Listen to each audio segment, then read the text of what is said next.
વાત કરીએ વડોદરા અને ડભોઈની કે જ્યાં બિસ્માર રસ્તાથી ત્રસ્ત થયેલા ગ્રામજનો અને કોંગ્રેસના કાર્યકર્તાઓ વિરોધના મેદાને ઉતર્યા છે.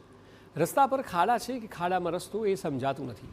આ વાક્યો ડભોઈ તાલુકાના લોકોના અને સાથે શહેર કોંગ્રેસ પ્રમુખના છે. કરનેટથી ડભોઈ આવતા રસ્તાની હાલત બિસ્માર થતાં 10 ગામના લોકો વિરોધના મેદાને ઉતર્યા છે. ગ્રામજનોનું કહેવું છે કે રસ્તાની હાલત એટલી બિસ્માર છે કે માત્ર 20 મિનિટનો રસ્તો પાર કરવામાં 1 કલાકનો સમય લાગે છે. તંત્રને અનેક રજૂઆતો કરાઈ હોવા છતાં રસ્તાનું સમારકામ ન થતાં ગ્રામજનોએ કોંગ્રેસના કાર્યકરો સાથે મળીને ઉગ્ર વિરોધ નોંધાવ્યો છે.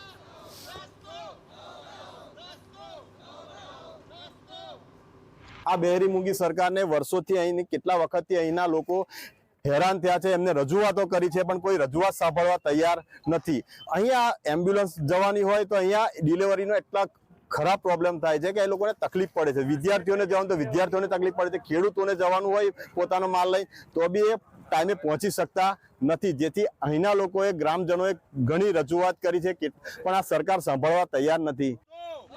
બીજી તરફ સંખેડા તાલુકાના રતનપુરથી ડભોઈના નાનોદી ભાગોળ સુધીનો રોડ પણ છેલ્લા 1 વર્ષથી બિસ્માર હાલતમાં છે, જેની અસર આસપાસના 10 ગામના લોકોને થાય છે. લોકોનું કહેવું છે કે અતિશય બિસ્માર બનેલા રસ્તાના લીધે વાહન ચાલકોને હાલાકી વેઠવાનો વારો આવ્યો છે. ત્યારે કોંગ્રેસના નેતાઓ અને ગ્રામજનોએ હાથમાં બેનર લઈને સૂત્રોચ્ચાર કરી વિરોધ નોંધાવ્યો. સાથે જ જો આગામી સમયમાં રસ્તાનું સમારકામ નહીં થાય તો ઉગ્ર આંદોલનની ચીમકી ઉચ્ચારી છે.